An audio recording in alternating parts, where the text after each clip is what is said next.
నేనంటే మీకు ఇష్టమా? ఇష్టమేందమ్మా, నువ్వంటే నాకు ప్రాణం. సర్లే కానీ మీ ప్రాణము పట్టు చీర అనుకుంటది, 10,000 ఇవ్వచ్చుగా. 10,000ఏనా? నా ప్రాణానికి బంగారాలు, వజ్రాలు, వైడూర్యాలు, మణిమాణిక్యాలు ఇవేం సరిపోవు నాని. ఏం మాట్లాడుతున్నావురా? నరాలు కట్ అయిపోయింది. సర్లే, ఇప్పుడు 10,000 ఇస్తావా ఇవా? సారీ రా, నా ప్రాణాన్ని దేనితో విలగట్టలేను. అంతేగాని పట్టు చీర కొని అని అంటావు.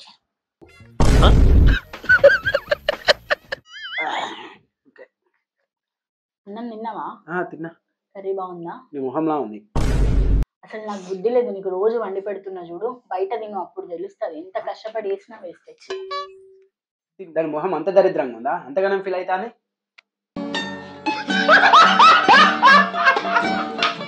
చెప్తారు, ఎవ్వరు కూడా నిజం చెప్తలేరు. ఏమైంది, ఎందుకంత ఊపడుతున్నా? ఒకసారి చేయవాటు. ఇదేంటి చెప్పు. Pond's powder. పందికి పాండ్స్ పౌడర్ వాసన తెలియదని అంటున్నారు వాళ్ళంతా. ఏదో తేడాగా ఉందేంటి? బాగానే తెలుస్తుందిగా. తెలుస్తుంది. అదే మరి.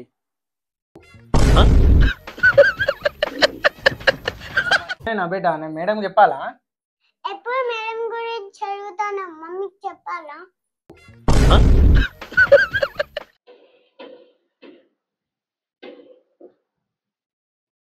ఆ షో కోసం ఎవరైనా ఫోన్స్ పగలగొడతారా అసలు, పిచ్చి కాకపోతే? ఆ ఫోనే కదా పగలగొట్టింది, నేనైతే తుక్కు తుక్కు వాళ్ళ గుట్టేటోని. ఆపింక నీ సొల్లు. అంటే ఇప్పుడు నువ్వు ఆ పొజిషన్లో ఉంటే నీ ఐఫోన్ పగలగొడతావా? బిగ్ బాస్ కోసం ఐఫోన్ అయింది, నిన్ను కూడా పగలగొడతా.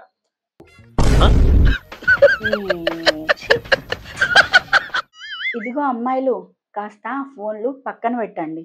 ఎందుకంటే పెళ్ళయ్యాక మనకి ఫోన్లు ఇవ్వరమ్మా, బోళ్ళు ఇస్తారు. వంట చేయడం, తోమడం, అంతే. ఎప్పుడైతే నేను ఇలా అనుకోవడం మొదలుపెట్టానో అప్పటి నుంచి జీవితంలో చాలా హ్యాపీగా ఉన్నాను. అదేంటంటే ఎవ్వరు మాట్లాడినా మాట్లాడకపోయినా జీవితానికి వచ్చే నష్టం ఏమీ లేదు. ఎందుకంటే మనిషి బ్రతకడానికి కావాల్సింది ఆక్సిజన్, జనాల మాటలు కాదు. నేను ఇలా అనుకోవడం మొదలుపెట్టిన దగ్గర నుంచి చాలా హ్యాపీగా ఉన్నాను.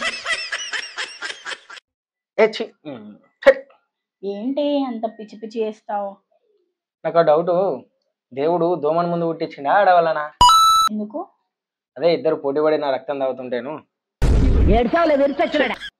దాన్ని ఎందుకు చంపుతున్నావు? నేను చంపితే కేసు కదా అమ్మా. అవును, బంధువులని చంపితే ఎంత కోపం నీకు?